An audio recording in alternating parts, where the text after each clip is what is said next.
and welcome to the Old Man Orange podcast. I'm Spencer Scott Holmes. And I'm Ryan Dunigan, and today we have a special guest. Hi, what's up? Wesley Younger. And Wes, now I said this before, I was on his show for Via VHS, and we did the Air Force One retrospect on there. And then we were supposed to have Wes come on for Street Fighter II, the animated movie. And somehow, some way, I can't remember what it was, but like your video like froze halfway through for Street Fighter II, and you were never able to finish it. Yeah, I don't know what was going on, but it was divine intervention, I guess. The gods just didn't want me to record Street Fighter. Yeah, it's just for some reason, I guess I just wasn't qualified, I guess. And so it just didn't happen. It didn't happen. But here I am now, and we got some good stuff to talk about today, so I'm excited. Just out of curiosity, what part did it freeze at? Do you remember? I remember there was Guile. Oh, gosh. I was decently... I would say about halfway through. I'm trying to remember. I don't know. I can't remember. I want to say it was the part where Guile was driving to go meet Chun-Li. I almost want to say, because I remember you sent me a screenshot where it froze at. And I was like, oh, that's the part right before I think Guile's going to either save Chun-Li or when Guile and Chun-Li are out in the street. It was one or the other. Mm-hmm. One of the last things I remember, but I've only seen it that one time halfway through, was they had a big street fight. Not a street fight. They were like in an arena. I think that was early on, though. I don't know where I was, but either way, I would say I was about halfway through. And I remember epic lightning, ridiculous fights, awesome music, and then, it froze. That was it. Yeah. And those things sort of happened there. Yeah, exactly. But on this episode here, we're going to talk about the 1972 The Getaway, the good old classic Sam Peckinpah movie starring good old Steve McQueen. Great times. Carter McCoy. Great times. 1 to 10 years sentence for armed robbery. First offense in the state of Texas. Wanted by the state of Ohio for assault with a deadly weapon and armed robbery. One home.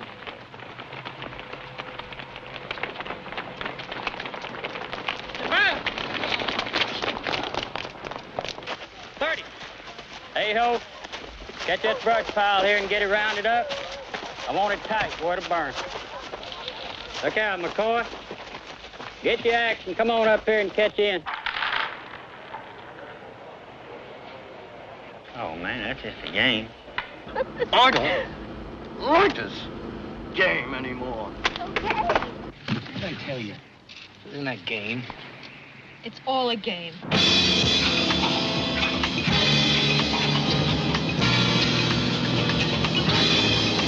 Hang are you?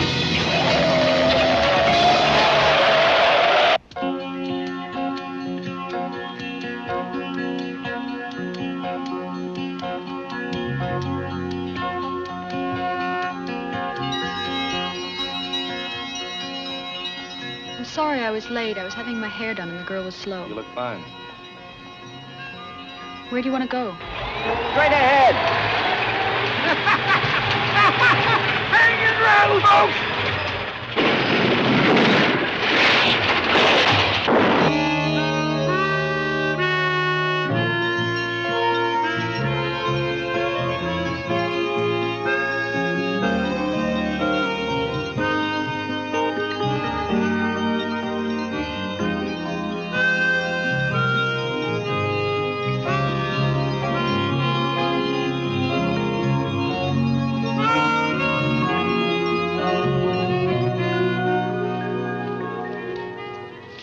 Five fours.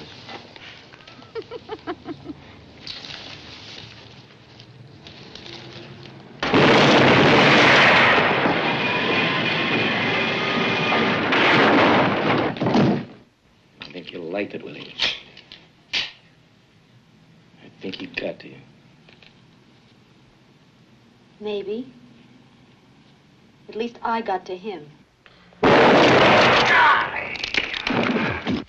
She told me no one would get killed. In a hurry, Betty. You still don't get the picture, do you? And I've always heard what a smart-ass operator you was.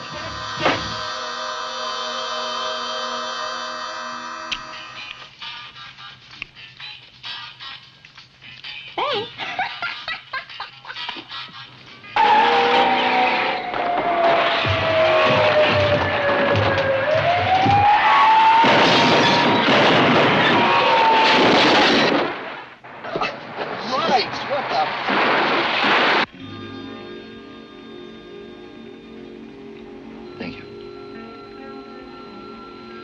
For what? For getting me out. It's a pleasure.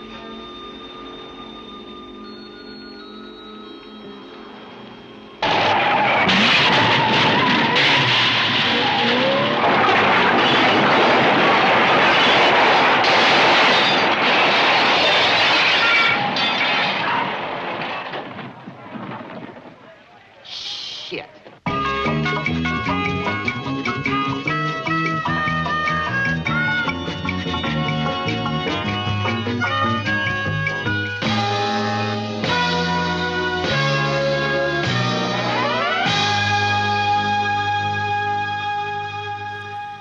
God, this movie too is one of those ones like I kind of forgot like how good it was. I mean, I remember it being good, but I hadn't seen it for I don't know 10 years, if not maybe a little bit more or something like that. And I've only seen it once, so this is my second time watching it. And there's especially all these like other little things I didn't kind of probably at the time I would have never put two and two together like who these people were. But when I saw it again, it's like, oh my God, this movie's like way bigger than I thought it was. Mm-hmm. Yeah, like when I first saw this movie, it was right when I was starting. It was like late high school. I was just starting to kind of get into more film, and I was really into Quentin Tarantino and Robert Rodriguez. And I remember listening to audio commentary of From Dusk Till Dawn, and that movie kind of was inspired by The Getaway. So that made me want to fish this movie out. And there's even like nut references, like when they talk about we're going to El Rey. That's the fictional town they're going to in The Getaway that we never see, but it's in the book. Mm-hmm. Mm. Yeah, exactly. Yeah, I could definitely see the comparisons between those two movies for sure. I mean, it's definitely heavily influential on that. Well, and I always feel, too, like Sam Peckinpah, Martin Scorsese, it's like, those are always like the proto-Robert Rodriguez Tarantino-type movies anyways. Mm-hmm. Dudes in suits, muscle cars, shotguns. That's very Rodriguez and Tarantino. And you know what was the other thing I noticed right off the bat in this movie, too, is that Walter Hill wrote this, who's the guy who wrote, like, all kinds of great classics and directed a lot of movies, too, like 48 Hours, Bullet to the Head, The Warriors, Red Heat. He produced, like, every single Alien movie and wrote Aliens. And he also did that movie I told you about, Ryan, The Assignment, where it was the Michelle Rodriguez of a giant penis movie. She has a big floppy prosthetic dick. You tell me about that. Yeah, it was so weird because I always thought Michelle Rodriguez being one of the hottest actresses, and like she's one of my favorite ones too. But then you just see her like stay in the shower, hairy chested, just wiener bigger than fucking Marky Marks and Boogie Nights, and you're like, oh God, this is odd. This is what you make when you're 72 years old, still making movies. You just don't give a fuck no more.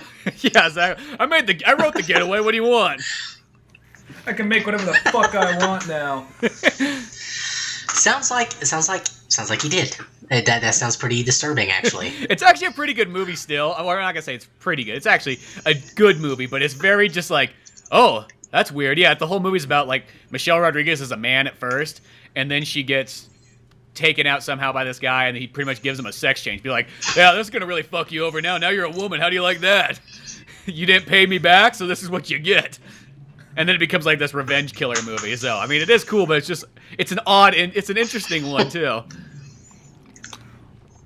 Well, I guess you can only do so many movies about guys with guns and, just assassins and bank robberies and whatnot. Eventually, after a while, it's like, you know what, fuck it.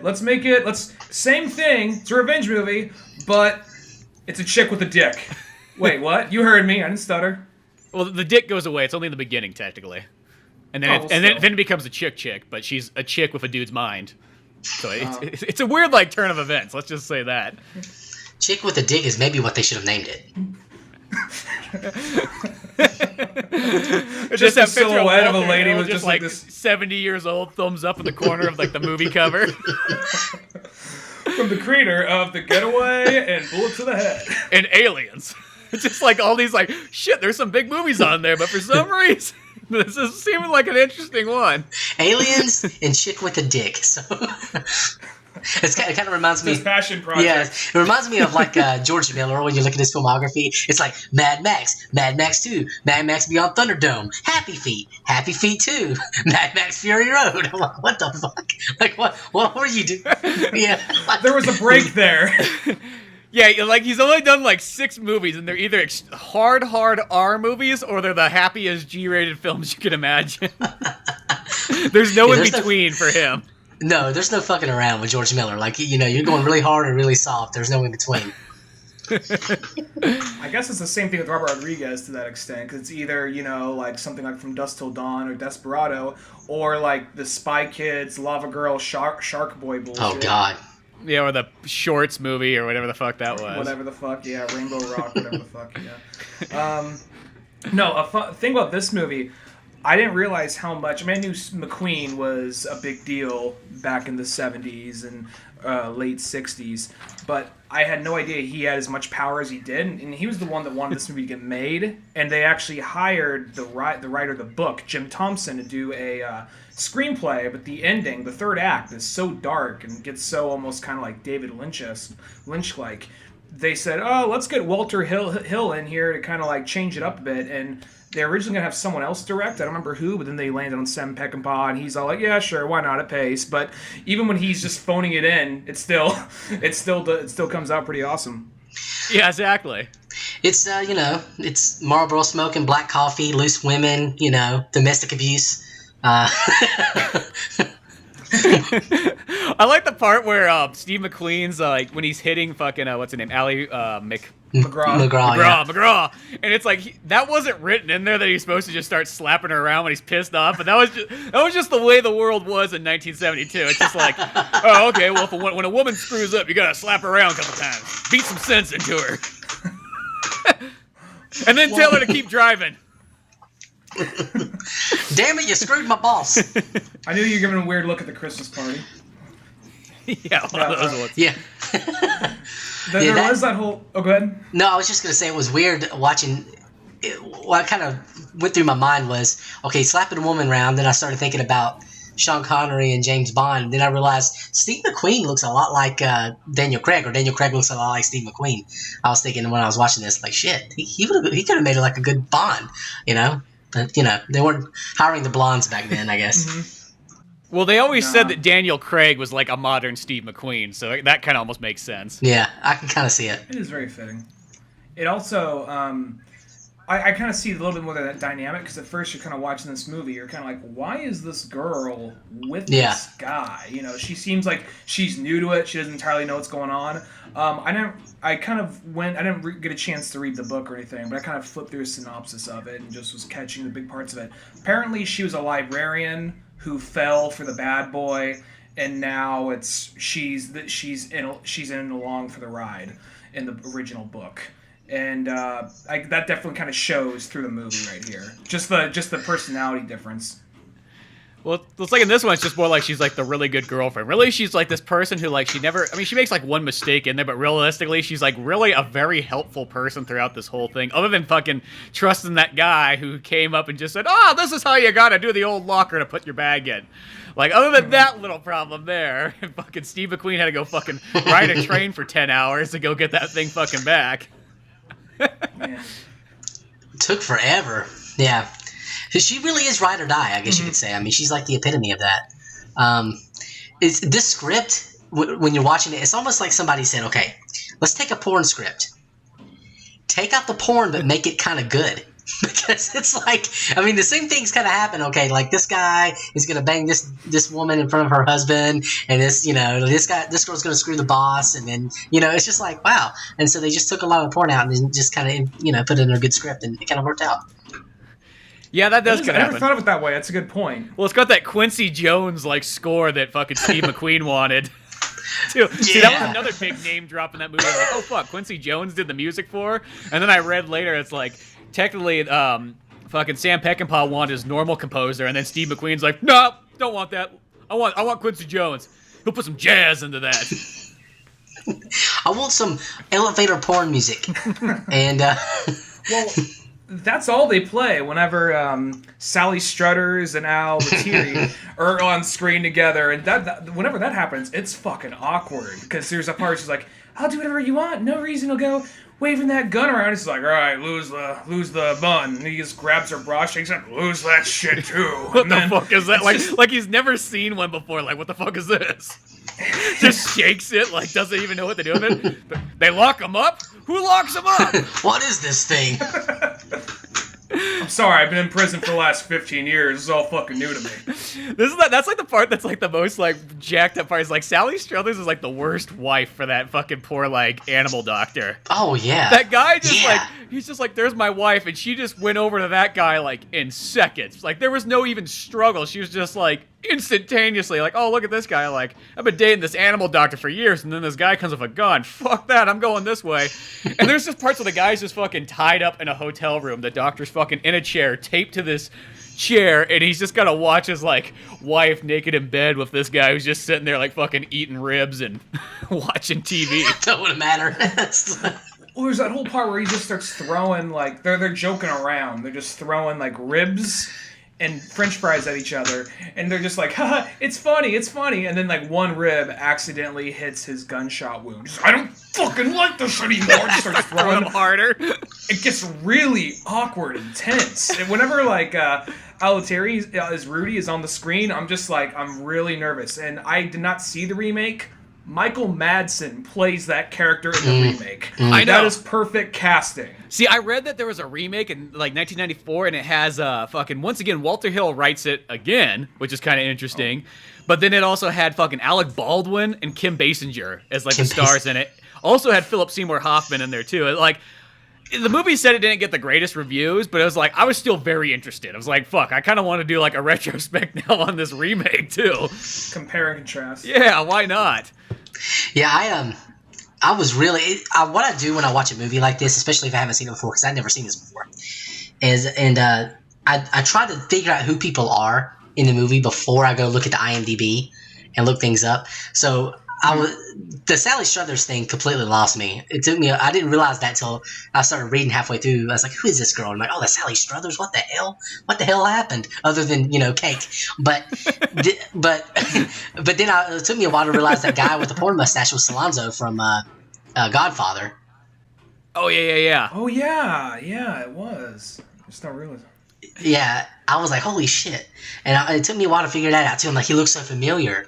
But yeah, it's weird to seeing these people, in this movie that I recognize from other places, but I didn't know who the hell they were. Well, we probably should explain for anybody who's not seen The Getaway, because it is one of those movies that not everybody has definitely seen, this 1972 classic. But it's pretty much it's a heist movie, and it's just Steve McQueen. He gets out of jail. He calls his woman and says, "Hey, it's finally time." So she has to go do this deed that she doesn't really want to do, but she loves Steve McQueen enough that she goes out of her way to get him out. And then when he gets out, Steve McQueen has to repay getting out of jail by doing another heist or whatever the heck he did to get into jail in the first place. I can't remember if it explains that. I think it was armed robbery. Yeah, it was armed robbery.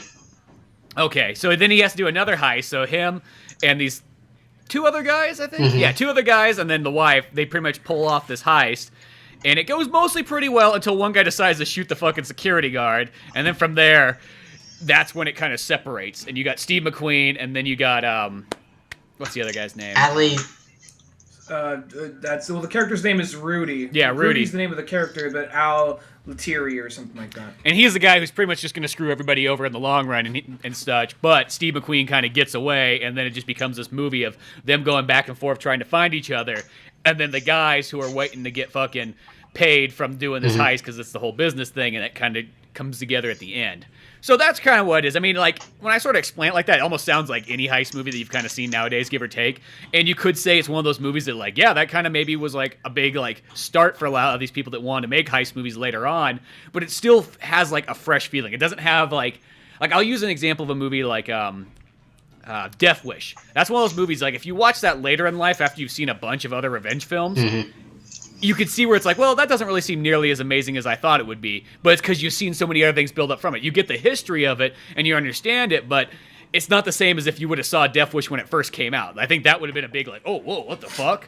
But later on, it's not nearly as impactful, where I feel like The Getaway you could still watch after watching a bunch of heist movies, and it's still its own thing. Maybe it's just the time period, maybe it's just the characters and so on. It works.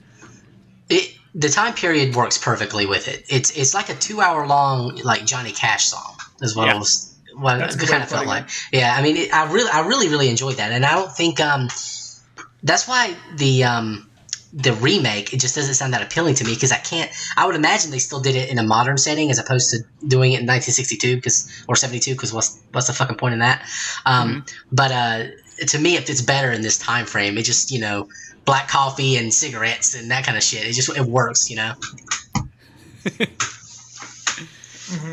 you got that kind of cowboy feel to it the whole way through. I mean, it takes place in Texas and everything, too. Oh, yeah.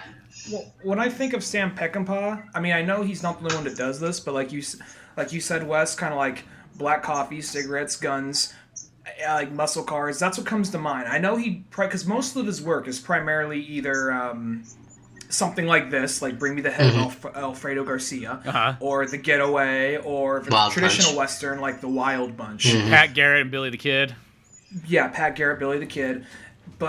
And I know he's not the only one to do like a modern day Western where it's something like I think, but whenever I see something like Hell or High Water or Faster, yeah, I know those are two really different movies. I can't help but get the sense of The Getaway or something like that.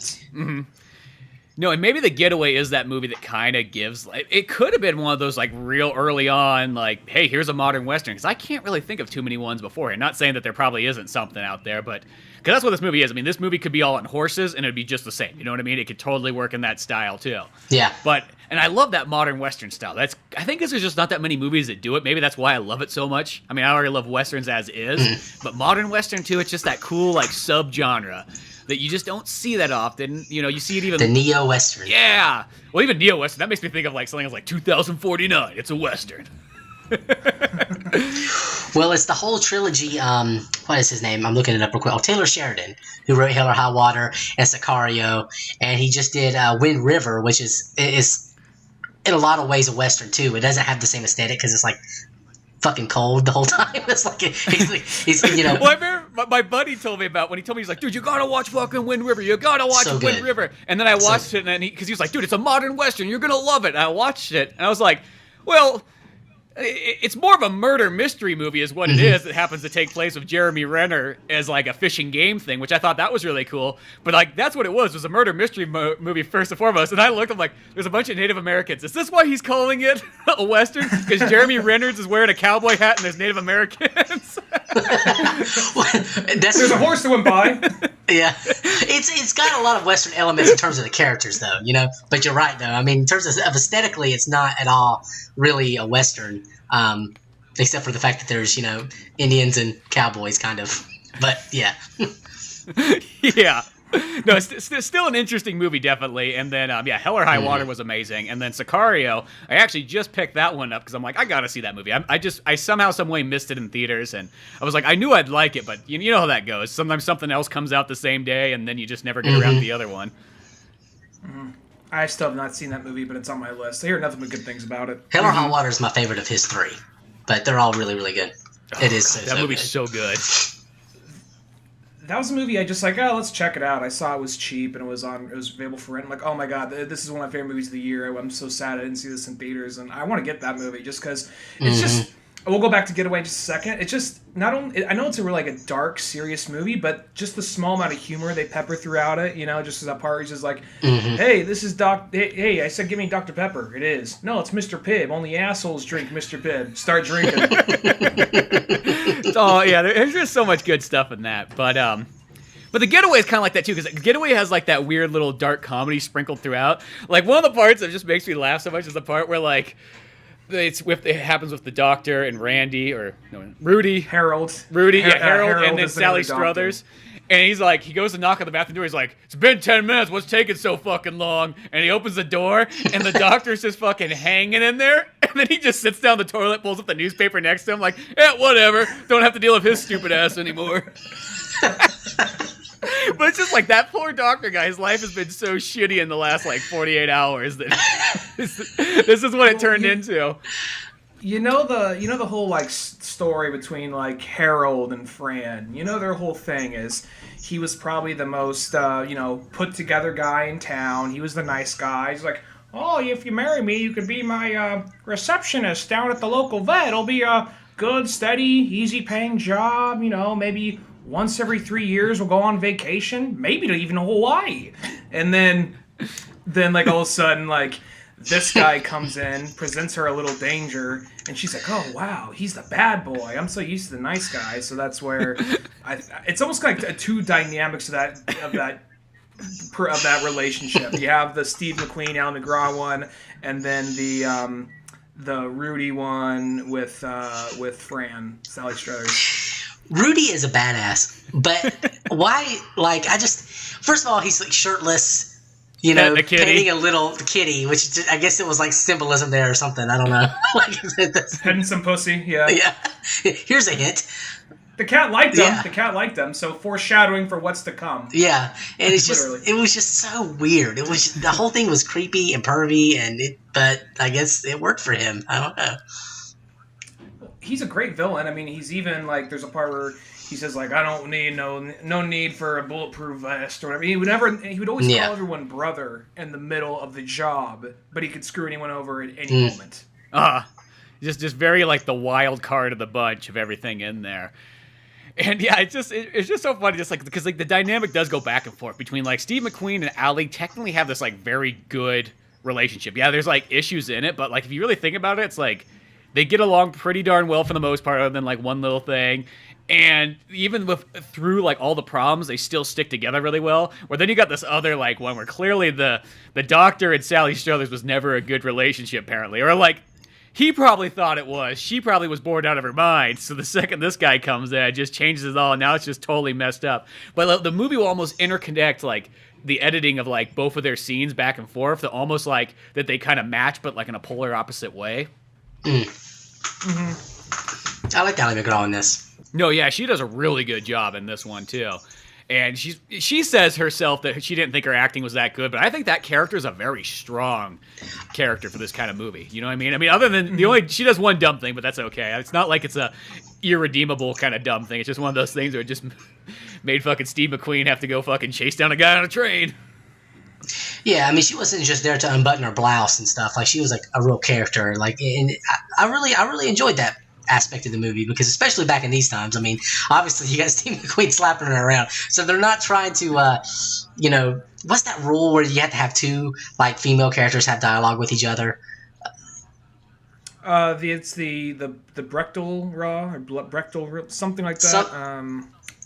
Something. It's like they have to talk to each other, and it can't be about the main character, and they have to have names. It's something to that effect. The Brechtel test. Yeah, two women have to have a conversation, and the conversation can't be about a man. So this movie definitely doesn't pass that, but neither does any other movies in that era, really. But she's a pretty strong character, especially for that time, like you were saying. Well, yeah, she's doing most of the driving and everything like that. She's not just there as like a tag-along character. Mm-hmm. That's why I feel like she is a pretty strong character, because there's a lot of movies at that time period where the woman's just the tag-along. You know what I mean? Like, it's almost like she doesn't really serve a purpose to the story. She's just kind of there to be the female character. They probably screw up some things along the way. That's mostly what always kind of happens. But in this one, it's like, no, she actually helps out like quite a bit. You know, she does a lot of the work, and that's what I think kind of makes She kills some people too. Yeah, exactly. So she kills people. Yeah. She does a lot of the driving, and so on. And I like that old guy at the end that kind of gets him to the border. He's just like, Slim Pickens. Fuck the police! Yeah, Slim Pickens. Slim Pickens. Slim Pickens. Oh, that makes a lot more sense now. That Slim Pickens so gets happy. him like, fuck the police! I don't give a shit. he's just so happy. He's involved in a car chase. It's the most action he's seen in the last 60 years. Exactly. Except for that time he rode the nuclear bomb. Yeah. Other than that, see this one this seems weird to anybody else, but Slim Pickens literally lived in like the same town me and Ryan kind of lived in. Oh, really? He had a ranch out in Colombia until he, for like the last 15 years of his life or whatnot. And he was like total like citizen of Colombia, like the place that my mom used to work at a long time ago. He'd always come into that restaurant and so on. So he was a big part for a while of like the late 70s, early 80s of that time period. So that's always kind of an interesting thing with Slim Pickens. Oh, Slim Pickens. What a great name. What a great name. It's just like the best. Yeah. And the cool thing about his life is he's like one of those kind of guys. He just started. I was like, oh, I'm just a rodeo guy, and then all of a sudden it's like, hey, you want to try movies? Oh, well, sure, why not? I'll give it a go. And then like I think he even played with like Willie Nelson, and like he just did some like country gigs and so on. Like so he just kind of had this life where he just floated around with other people and just had like everything was great. I mean, he died of a brain tumor I think when he was only like 66, but other than that though, it was all good. Well, everybody in this movie though Steve McQueen, Sam Peckinpah. Actually, Sam Peckinpah died on my birthday, like my literal birthday. Like the same day I was born. Yeah, December 28th, 84. He was. So I was looking at his IMDb. I'm like, there's something special about him other than this movie. I was trying to remember what it was, and I saw it was the day he died. I'm like, oh crap! So like the day I was born, he was kicking it. But So for you to live, Sam Peckinpah had to die. That was pretty much what happened. He like passed over. Yeah, like one of those reincarnation, maybe. Yeah. Oh shit! I am Sam Peckinpah. Well, I felt this connection through all his work. I knew there was something. Why. I knew there was something. Can you just say that you have, like, when you market this episode, you have Sam Peckinpah's reincarnated self as a guest? Have you ever gotten into an argument with someone and pissed on a camera? Not that I remember, but probably. Okay, well, if you do that, then I think you're pretty much, you got it nailed in then. Like, oh yeah, definitely. He's definitely the reincarnation. Yeah, I'm Sam Peckinpah reincarnated. But no, seriously though, everybody, like, Steve McQueen was 50. The guy, Al Lettieri, I'm going to say his name is that. He died like 3 years later when he was 47. So everybody, and then Sam Peckinpah died when he was 59. So nobody in this movie lived that time long, period, really. male actors and anybody kind of, even just male filmmakers and so on, they just did not live very long. It was just how it was. Like, if you hit 50, you went a long time as a fucking actor or somebody in Hollywood. They just didn't make it. And I think probably it's due to, like, extreme amount of, like, alcohol. I mean, hell, Sam Peckinpah said he didn't direct well unless he was, like, hammered. Yeah. This movie even made him start drinking more. Because I think this is just something he wanted to do. I don't remember if this is before or after The Wild Bunch. But It's after Wild Bunch, because I want to say Wild Bunch is like 69 or 70. Okay, I think this is just him kind of taking a break. Like, yeah, I'll just cruise through this. I'll work with McQueen. Why not? It could be a commercial success, and I can work on the next thing. I mean, at the time, the movie wasn't received well, but in retrospect, it was kind of like Blade Runner. It got a lot of attention and praise as years went on. Mm-hmm. Well, I think it's kind of pretty. Go ahead. I'm sorry. Oh, I was just gonna say. I also, because it was one of these PG movies, but it's like you watch this movie and you're like, there's no fucking way that it's like, who the hell gave this a PG? That's like the most like lenient group. And then in hindsight, they're like, yeah, that probably should have been an R, because I mean it's bloody. There's a lot of violence in it. I mean, there's no length. It's almost like one of those movies where it's like borderline being on an R. Like you could kind of see how it did just get a PG, because there's no PG-13 at the time. But at the same time, like if they would have called it R, you would have never even. You'd be like, yeah, that seems about right. Yeah, pretty much. There's kind of weird thinking, oh yeah, PG used to be the old PG-13. So wow. But I also think the blood in the movie, it's that very bright, vibrant taxi driver blood. The way how he got away making that movie R instead of like NC-17 or whatever it was going to be. Yeah, and I think also, like, that kind of blood, I think it was a couple things. Like, the reason why it has that weird color is just due to the coloring of, like, the film. I think that's kind of how it is when you do your color correction for the film process. That's what gives it sort of that weird, like, almost like paint-like color. And I actually kind of like that 70s, like, blood. Like, that to me, when I see that, it makes me happy. There's some people that get all weird and picky about their blood color. Like, that's not real. I'm like, dude, that's 70s blood right there. That's what you bled when you were in the 70s. Straight ketchup. I was just thinking when I was watching it, they used the same ketchup for his eggs they did for the blood in the rest of the film. I think it's maybe that blood's all like because everyone's just eating like red meat and drinking whiskey all the time. That's all it was. Yeah, still kind of like a leftover of like the 50s diet. Yeah. Oh my god. Cutting cigarettes up for your vegetables. It's got greens in there. Got tobacco. It's a vegetable. Came out of the ground. It's good for you. Jeez. Oh, Lord. You know what's another interesting thing about this movie is this movie was shot almost the entire way through in sequence, which is almost like something that almost nobody does in movies except for like in the early days when you didn't know any better. Mm-hmm. Yeah, I didn't know that. It definitely does have a little bit more of a... Because it does like move at a really smooth pace. And if a movie is shot in sequence, I think that kind of shows through a bit more. And there's something, I think there is always something to be said about a movie that's shot in sequence, is I feel as far as like the acting goes and everything like that, you almost feel like the part that you're at a little bit more instead of being like, okay, now you're in prison. Okay, now you're at the very end of the movie and you're just getting away. Now you're back to this fight scene here, and it's almost like you gotta like change your emotions around. Where in this one, you can almost, if you shoot in sequence, which is not always the most practical, obviously, but it does make for a very like, like as a character, you're almost going through it like naturally. Regarding that, what was the what's the name of this is going to come back around in a second. What's the name of the guy who played Magneto and Gandalf? Oh, Ian McKellen? Ian McKellen. Ian McKellen. Jeez. There's an interview he gave where because he said, like, we shot all those Rings movies all at the same time. So my first day of shooting, I was saying hi to the Hobbit for the first time. Second day of shooting, they're on a boat, never be seen again. So when you see me with this dumbstruck, confused face, you know why. Yeah, so there is something to be said. You probably can almost, like, if you can spend the money to shoot a movie in sequence and not have to worry about that, you could probably, like, get maybe a little bit better acting out of it. You never know, but... They do that for kids a lot. But when you have, like, a movie with a bunch of kids in it, they usually shoot it in sequence so the kids kind of know what the hell's going on. And they're not as confused. Yeah. I like that they do that. It's definitely better for the actors. It's got to be. Oh, yeah, much better. I mean, I understand, like, why it's like, hey, we got this set, and this set comes back 3 times in the movie, so we're going to get all 3 scenes in here right now in these 3 days we have. Oh, absolutely. So, I mean, I get it. It's like, as a practical wise, I get it. But for, like, especially when you're doing movies like this, where you're kind of traveling, that's almost, like, perfect. We can shoot it just like this. You know what I mean? Everything's kind of can be separate from each other.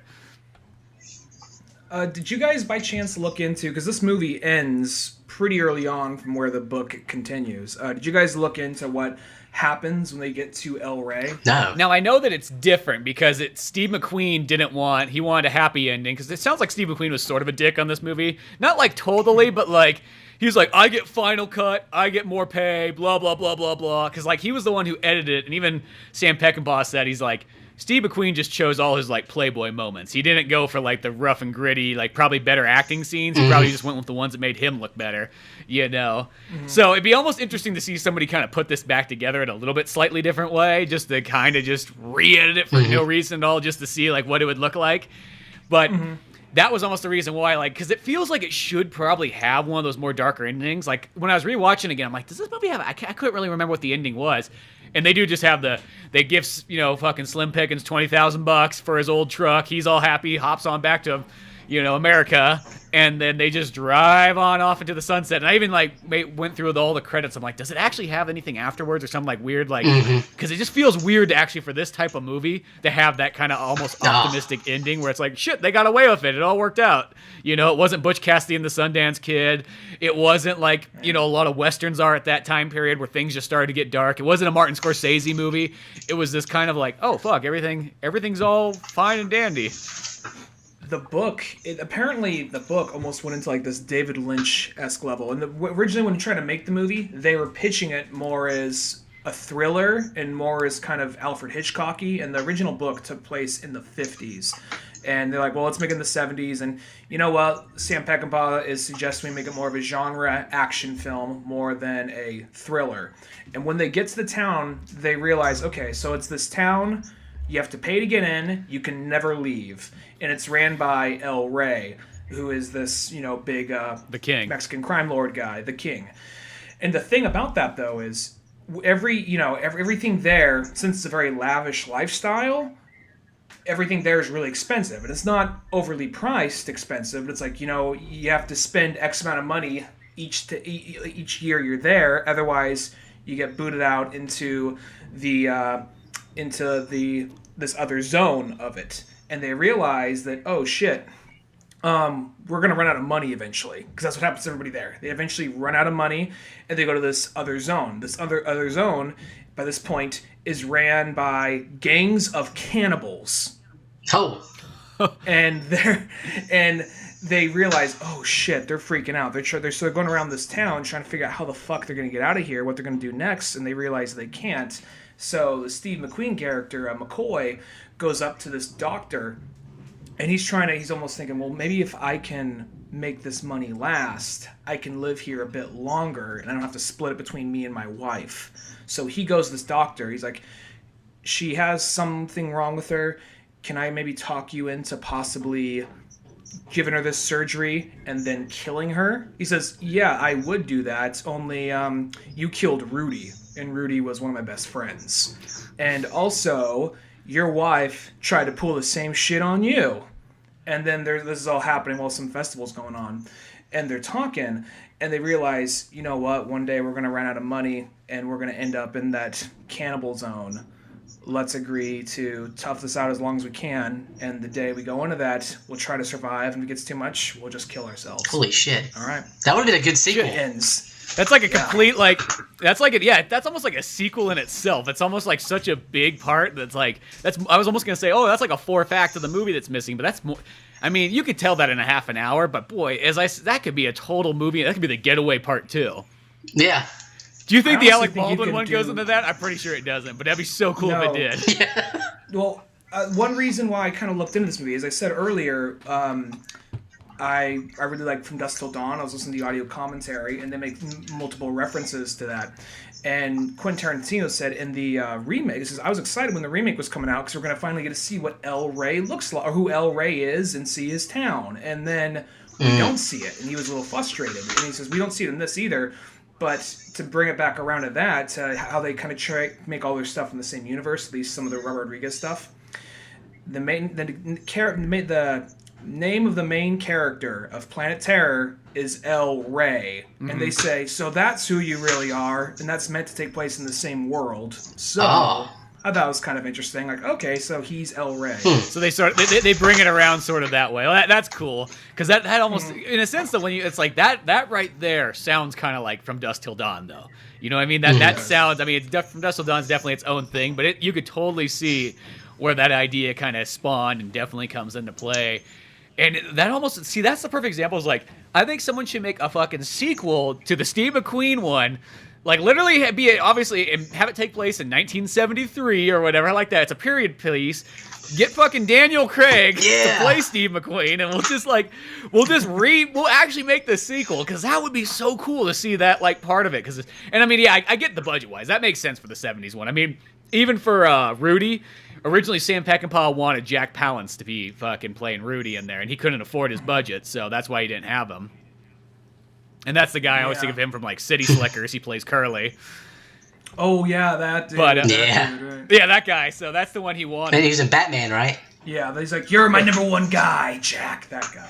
Yeah, that's right. Mm-hmm. And then, but yeah, that sequel almost sounds so cool. And that's how I think it should be done. It should be done as a sequel. It doesn't need to be done as a remake. We already saw the first part. Let's get the second part in there. It's like Godfather Part 2.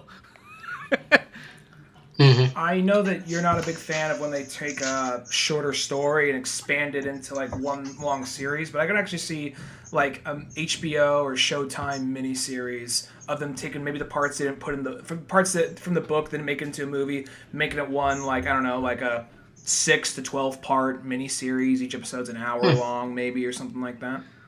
That would be kind of cool, but that's probably too long. That's probably like that. Then you'll probably get, like, the story won't be nearly as good because they'll have to expand it for no reason. I think it'd be best as just a solid like hour and a half to 2 hour long sequel. That would be what you would need, because you don't want to kind of ruin the story by like expanding it out for no reason. Even if you put them together, like The Getaway is like one long piece, I still think that'd be way too long. Most things suffer from a miniseries almost, unless it's really short. Unless if it was like 3 episodes, fine, like old school miniseries, I think it'd be great. But if it's gonna be like a 10, that's maybe it's a 6-part. I think a 6-part you could probably get it done, because I mean there's stuff in the book they left out of the movie. So. Oh yeah, I mean I'm not saying there's not like that, but sometimes like in books, lots of times you do get a lot of excess stuff. There's kind of a reason why it's taken out. You're like, well, yeah, it's there just to. Because authors don't have to like edit their own work technically, you know what I mean? It's like it's not like they're ever gonna run out of budget. Like, you got 100 extra words there. That's gonna cost. It's like whatever. You just put 100 extra words in there because you can. There's no rhyme or reason to it other than your own storytelling. But no, I would love to still see like something done with that, because that's almost too cool of an idea just to kind of leave hanging. And yeah, because I could see how that you could see that right there. It's too. That's like. Yeah, as I said, it's a movie in itself to have that extra piece. But that would have been awesome. It's just bleak as fuck, too. I like that, though. Because as I said, like, this movie feels, for a 1972 movie, in the time period where, like, movies are mostly, like, really darker than any other time period in probably movie making, it's odd this one has such a happy ending. It did feel not abrupt, but like it had this looming feeling of more, and without knowing what that was, that makes complete sense. I was looking to see if the book itself had another installment, but I don't believe it does. But it would have been awesome if it did, because then you could start maybe considering like a miniseries or a series of movies. That would be awesome. But I think it's just a kind of a one-off, Yeah. Well, that sounds interesting. Well, that almost sounds cool enough just to read the book in general. That sounds like one of those ones. This is also another thing. I wonder if anybody's ever done a comic of that. Because sometimes comic books will come out of like old novels and they'll just expand it and they'll just do it like that. So I could see that almost too. Yeah, definitely I could see that. Well, plus it almost sounds like that would just be this really... I mean, I'm wondering if you ever actually see the cannibal town, or they just peek by and they see a crowd of people chasing one person, like it's 28 Days Later or some shit like that. But it's one of those things where... I mean, I still like this movie a lot, but it almost seems like an entirely different movie to me now, knowing the part they took out. Yeah. Yeah. Well, I don't think those cannibals are like zombies. I think they're just probably like... No. I think they're just people that just eat people. Book of Eli. We're the people that eat people. Like the people in Book of Eli who had the house, and they stop there and they're like, oh shit, why are they shaking? And like trying to give me that. You want some meat there, Sonny? Yeah. Denzel's like, don't eat that shit. He's like, let me see your hands. Shit, I'm blind and I can see that.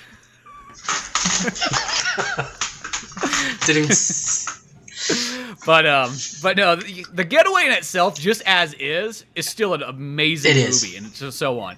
And I think it's one of Sam Peckinpah's best works too. Like, it's easy to go to Wild Bunch. Wild Bunch is like the definitive classic, but boy, the Getaway is something. I almost will say this. I think it's almost maybe be Steve McQueen's best movie. Like, it's that good. I feel that way about it. I mean, I like Bullet, but I mean, aside from the car chases, I don't remember a whole lot about Bullet. Same. I remember a whole lot about this movie, though. Yeah, this one definitely. I will say that too. Like, Bullet is a movie. I think Bullet was one of those movies. Like, if you would have watched Bullet in the '60s, that would have been like your action movie. Mm-hmm. And though it is still really good, I don't feel like it stands out to me as much as I'll even say like The Great Escape, or even this movie, The Getaway, and so on. Like, even though when I was watching it, I'm like, dude, you know what? It'd be a great retrospect to do his Bullet. I started thinking that too, right when I was watching it. I'm like, that would be fun. But yeah, no, this movie's just overall good. And plus, I love seeing Sally Struthers in it. And I love the part where Steve McQueen punches her in the face. I laugh so hard when I see that. For 50 cents a day, shut up. Ow. Bam. Where's your story with the fringe now? And I love how, like, that hotel they go to just has, like, the guy who's just like, oh, come on, where you kids staying? No women in the room now, but we'll take you up. Oh, you got the, let me see, I'll grab that box of pussy there. Where do you want me to put the pussy at? You're like, okay, you need anything? You need some sandwiches? I'll get you some sandwiches. Well, I like how they're so, like, calm, and they're so, like, oh, we're finally away. Let's relax. Let's take a shower. Let's fuck for a minute. Wait a minute. What the fuck? No. This is too easy. That motherfucker always has his kid and his wife here. Why aren't they here? We gotta get the fuck out. Like, you just remember this? Yeah, I just now remember alcoholic. He needs them to be here so he doesn't get back on the juice. That part right there is like the best part of the movie, though. That shootout, like in the hotel. That's like the part that always stands out to me when I think of that movie. I think of that scene, and it's like that part's really cool. Ooh, I like where Steve McQueen goes ham on the cop car though, and he's just that's like one of the best parts. Yeah. Just so badass, just walking out there in the all black and pow, pow, and just like the cops laying there looking at him. Yeah, he's like, yeah, bitch. That was it. What are you gonna do now? In the fucking gutter. Well, I just like how like nonchalant he is about it. He just walks in like shotgun, pump action, 12 rounds now. I'm like, oh, okay, just wraps it up and then just goes around the corner and he just how because like I can't think of a whole lot of movies up to that point that have done a scene like that where he just goes in, buys a gun, like okay, gotta use for it now, boom. It was easier for him to buy that gun than anything at GameStop. It was. Like no pre-orders. Yeah, he should go in there and like, I want a gun, thanks. Like now you go into GameStop, it's like they hassle you around. Like I just want a fucking video game. Shit, he was putting shotgun shells in his pocket before he even filled out that paper. Well, it was Texas, so it was Texas. So the guy's like, all right, whatever, it's Tuesday. You know what? Yeah. God, buying that radio was more difficult than it was to get the gun. Oh man! And I just love it. It almost just reminds me of like Terminator. That's where he's like, "Hey, you can't do that. Wrong." I'm surprised he didn't go in there and say, like when he's asking for a gun, he's like, "Plasma rifle." Hey, everything is just on the shelf, man. What if that movie just had just weird scenes? Just like all of a sudden he goes in that store and grabs a fucking plasma rifle. You're like, out of everything in this movie, this fucking just, it's so odd. Like I see nothing how this connects. But if Steve McQueen came out with a fucking plasma rifle and started shooting the police car, I'd be like, sure, go for it. Why not? I'm in. Nobody says anything about it. No one makes a thing about it. It just happens. Says he came in with a plasma rifle. He did? Oh, that's odd. Okay. Just moving on. If there was just some... And just later on, he has a jetpack all of a sudden. What? What's he gonna jetpack? Just like this, just so futuristic for Steve McQueen, but everything else is modern Western. Yeah. Just to add to that, just right when the gang of all those gangsters who have they're all in suits, cowboy hats, and sunglasses. There's just the one robot in the group that no one ever addresses. And he's got a cowboy hat and sunglasses on too. Just looks like something out of Wild Guns. Sam, this robot. Why is there a robot now? Well, he's steampunk. It's a steampunk robot. It works. Okay, it's whatever. I got a vision! Shut the fuck up and film! Okay, Sam. Okay. You put it in the robot, but you took out the cannibals? What the fuck? I love how, like, Steve McQueen had an argument with, like, Sam Peckinpah, and it got to the point where Steve McQueen just picked up a bottle and chucked it at fucking Sam Peckinpah's head, and he ducked out of the way, and they just both laughed. That's like a usual thing with Peckinpah. I know I've said this before on the show, but when they were doing that Charleston Heston movie, I think it was called Zula or something like that. Mm-hmm. When they were shooting that movie, Peckinpah said, like, after, because he and like Heston just hated each other. He says, "This is what I think of your fucking performance." Whips his dick out, pisses on a camera, and then Heston grabs a spear, chucks it at him, and like, ever since that moment, we had each other's respect. Like, you don't get those kind of stories anymore, but like that would happen nearly on every Peckinpah movie, and people like hate Peckinpah, and they come back around like, you know what, this is just who he is, and he's good at what he does, so whatever.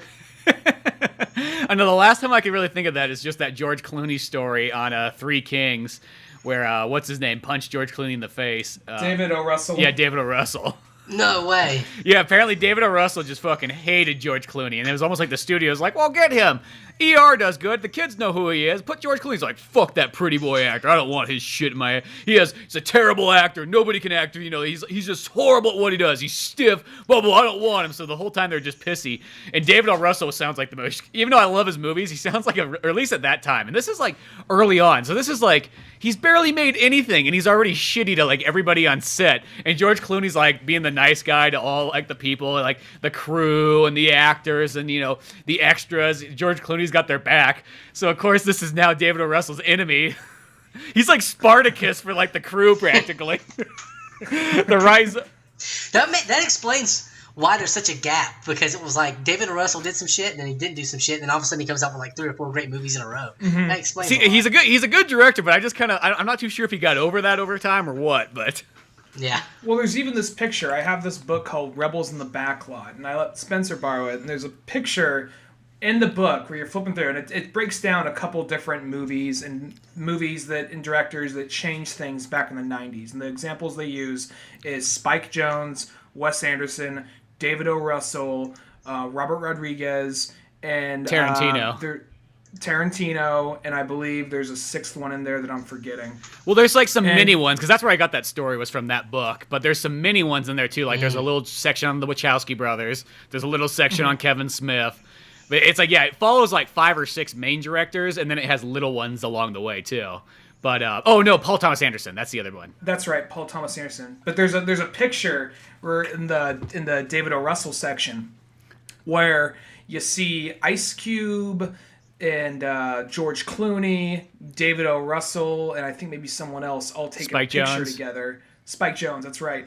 And David O. Russell is like everyone's all smiling, but you see George Clooney has kind of like an awkward, like, okay. And David O. Russell's just chugging like a bottle of booze. Ice Cube's just happy to be here, you know what I mean? Like, shit, I'm in the movies. And then just George Clooney's just like, fuck that guy across the way. I think Ice Cube's between them. Yeah, he's like, you be the in-between. You hold us back here. There really was like a resurgence, because you know, in the late 60s, early 70s, you kind of have the American Zoetrope thing, and you have Scorsese and Lucas and Spielberg and oh god, what is it? I can't remember the other guy's name. All of a sudden, but Coppola. Coppola was there, but the other one I can't remember his name. De Palma. Yeah, De Palma, Brian De Palma. They were all hanging out and best friends, and some of them were troublemakers, some of them were. And then, they kind of ruled things through the 70s and 80s, and then you get to the 90s, you kind of have that other resurgence in the Kevin Smiths and things like that. So they were kind of some hard asses, I guess, now that I think about it. Well, that's what I mean, because there's just different periods of movies. Like in the 70s, like that late 60s, 70s, with all those directors right there, that's the time period where I just feel like there was ultimate freedom. You could literally make any movie you wanted. Like there was no restrictions at that time period. You just did whatever the fuck you wanted, and it just all worked out. And that's why you get such great movies, and that's why you even get ballsy movies from the 70s. That nowadays is like there's some movies in the 70s like there's no way they could even make a movie that hardcore like they did at that time period. Yeah, I just watched The Exorcist the other day. I'm like, there's no way. Yeah, exactly. There's no way that film gets made. No, you can't make stuff like that nowadays. Or even like I look at another movie like Last House on the Left. Mm-hmm. That one is so hardcore, that 70s one, and it's just brutal, and they make the villains are straight up villains. They have no they were I understand why they were doing it. It's like, no, they were just pure evil all the way through.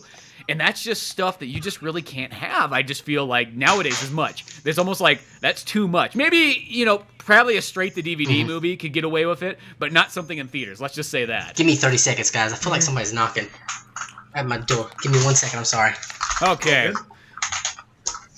No worries. We'll just keep talking about 70s movies and The Getaway and all the greatness of this. But I actually heard, I don't know if this is true, I actually heard an Exorcist that they... it was two different actors between Reagan and possessed Reagan. Huh. And Ronald Reagan. Yeah, he was in there, yeah. He just plays one of them. It's like he was the spirit. The spirit. Ronald Reagan wanted to come back for a role just, in the 70s. Why not? But yeah, no, it's the 70s just that's one of my favorite time periods of movies. Like, like the pockets of time. I like all. It doesn't really matter what decade it is. I like all movies that start back from the early 1900s. But really, I like some of my favorites is I love the 30s because that was a really ballsy time period where people could do whatever they want. And then the 70s is fantastic for that. And that's also what makes the 90s such a good time period too. It's just there's just so much stuff, like in those periods that like kind of almost like changes. And it's like, I'll say it's like the in-between decades, like the 80s. Like, don't get me wrong, I love the 80s too. That has so many good things too. But I think what happened is movies just started to get bigger and bigger studios, bigger and bigger budgets. People were making money. And all these kind of people started going from being these rebel directors to being kind of more like, oh, now we're part of the system. So that's where you get the break into the 90s where you want change. And, it kind of goes through waves and so on. I mean, you look at like the 2000s. The 2000s always remind me of very like, hey, let's take that 90s style, but we'll just do it in big budget, and we'll do it our way, And then that kind of went, and that petered out too in its own way, because you can only do that for so long. Here's kind of a question here. I know that, say they do attempt to make this movie a third time, just hypothetically speaking. Uh-huh. Do you think they would try and go dirty and gritty, out in the desert, all that kind of stuff, and have some harsh violence? Or do you think they're going to go fast and furious with it? And not like to the level of like, we got to outrun this giant fucking wrecking ball with a fucking like lifted like Mercedes as a fucking flamethrower, nothing like to that effect. But I mean, something that's a little bit more cleaner and stylish and a little bit more flashier. Yeah. Yeah, I think it depends on the director. Like if you get like a director behind it that the director's name could also sell it, then you can kind of do whatever you want with it, and it'll probably be more authentic. But if you get like I don't know, Colin Trevorrow or something, I'm just throwing out a name, like studio guy, then it's probably going to be like Fast and Furious. But if you get like a Tarantino behind it, or somebody who's kind of more of an up and coming guy that cinephiles appreciate, then I think it would be probably closer to this. And this is one of those kind of movies that if there was a third remake of it, I see that's totally fine, because there's enough space between the movies. And I think since there is that like backing story that's never been told, I think that would be it. You know who needs to take the hold of this that I think could do it well would be Eli Roth.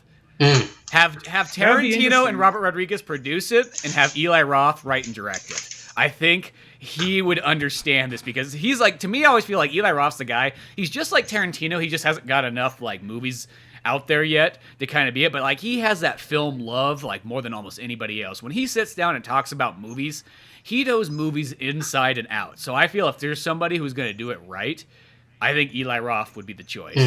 I'm down with that. The downfall is Eli Roth doesn't have the strongest name to really back a movie. That's where I feel that make Quentin Tarantino the producer, and you're good. You're golden.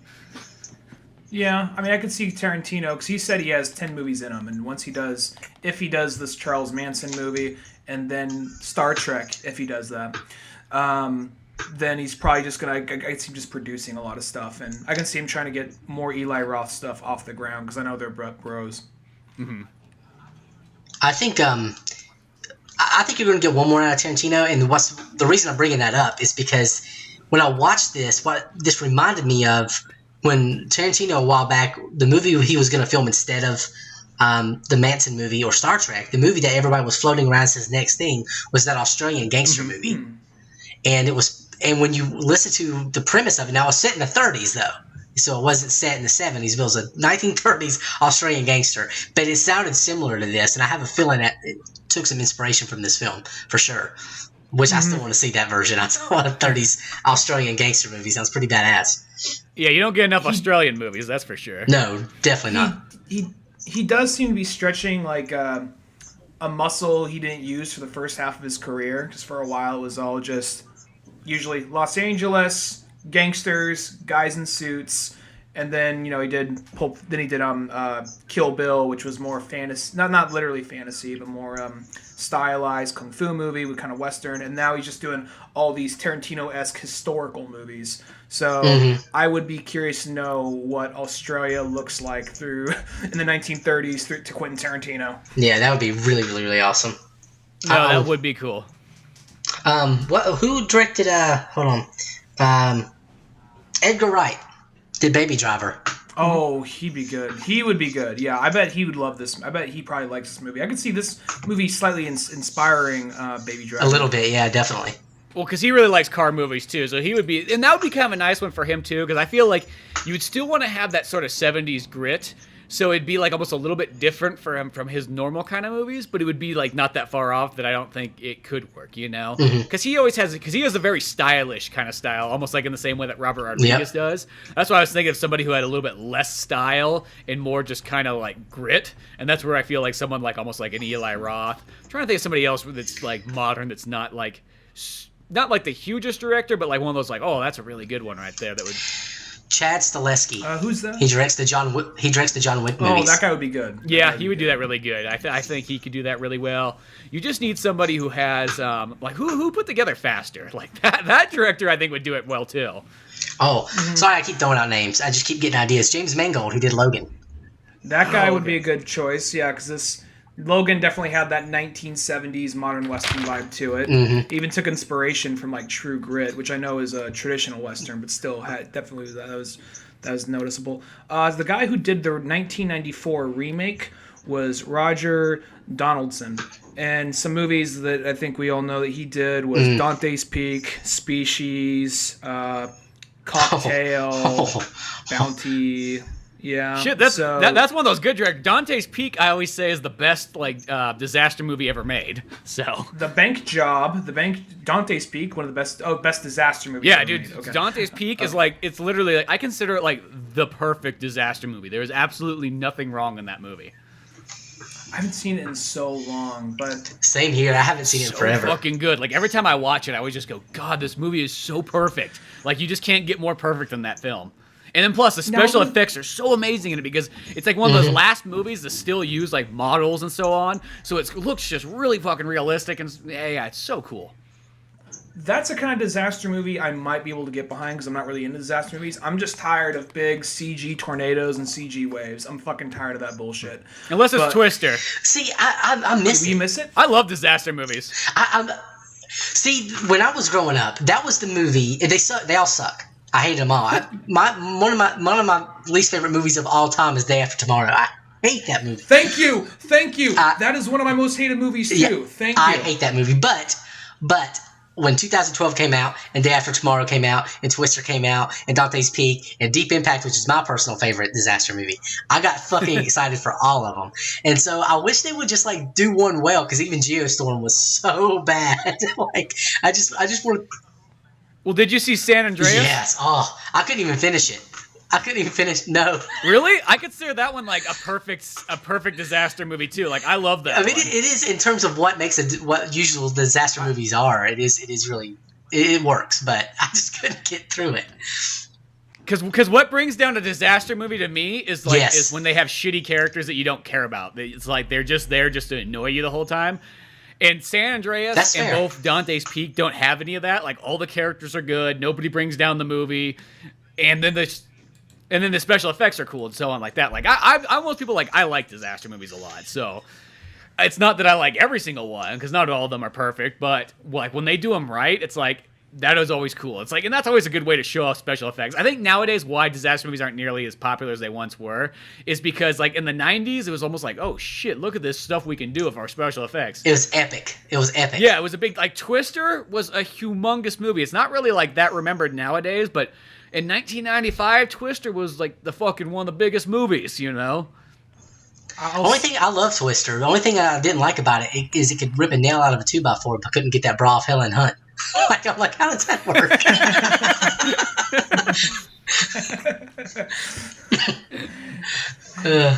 I was gonna say, I was gonna say regarding disaster movies, I think one thing is I'm just not scared of big CG tidal waves. I'm fucking tired of big CG tidal waves. But lava is still scary to me. I've never been. They do love it though, don't they? Yeah, you're right. It's unstoppable. So I think that's why something like Dante's Peak still sounds kind. Because I remember liking it when I was younger. I don't know if I'd like it now, but I remember liking it when I was a kid. So I could still see that being like. I remember. Well, no, this was Volcano. There's a part where the one guy is holding the other guy and he can't make the throw, so he has to jump in the lava, throw the guy, and you see the guy melting down. Like that part just haunted me as a kid. Well, that's like I always see like the grandma on Dante's Peak when she has to get out of the boat and she starts fucking pushing it through like the fucking boiling water. And all I remember is one time like me and my buddy like we went to go like into a hot tub, I think at like a hotel or something like that, and we go to step in and my buddy's like, "Oh god, it's so fucking hot. I feel like the grandma on Dante's Peak." Oh man, Dante's Peak was pretty good. I always get it mixed up with Volcano, but it had Linda Hamilton and Pierce Brosnan in it, right? Yeah. Yeah. Okay. Yeah. Yeah, I was no, getting those two mixed up. Dante's Peak is awesome, and I would love to do a retrospect on that because that movie has always been one of my favorites. But I know that not everybody always cares for those disaster flicks. A lot of nostalgia attached to them, though. A lot. Well, that was what the 90s was all about. Was just those like big like hey, we can show you this really cool stuff that you couldn't necessarily see. It's not like disaster movies don't exist in the 70s and 80s, but they're just a little bit more rarer then. Yeah. Yeah. But what was I gonna say? How we get on disaster? I don't know. movies? I can't remember. I don't. I think the guy who made the remake of Getaway did Dante's. Oh, Peak. that's how we got all kind of distracted there.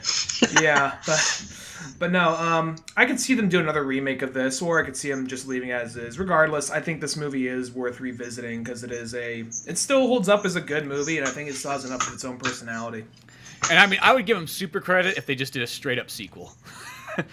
Yeah. If they just did a full-on sequel where you just got people to pretty much play Steve McQueen and Ali MacGraw and everybody like that, that would be sick. That would be my first choice. I know that's probably not the choice you're going to get. That's like for only filmmakers and filmmakers alone. But, that would be amazing. Daniel Craig as Steve McQueen. And the Ali MacGraw didn't look exactly like this girl, but she reminded me of... I get the Maras mixed up. Rooney Mara a little bit. Just a little bit in the face. I can see Rooney Mara or what's her name? Olivia Wilde. That might be a little... Yeah, Olivia Wilde would be another one that could play her. And then, just throw in a bunch of Katie cannibals. Holmes was younger, I feel like that could be it too. But Yeah. Katie Holmes she could probably still work, but she'd be a little bit older nowadays. That's the only thing, but... Oh, that's perfect. That's who you get to direct it. You get the guy who did Logan Lucky. You get Soderbergh, and he already had Daniel Craig, and he had Katie Holmes. Boom! You got your sequel. Your Getaway sequel. There you Logan go.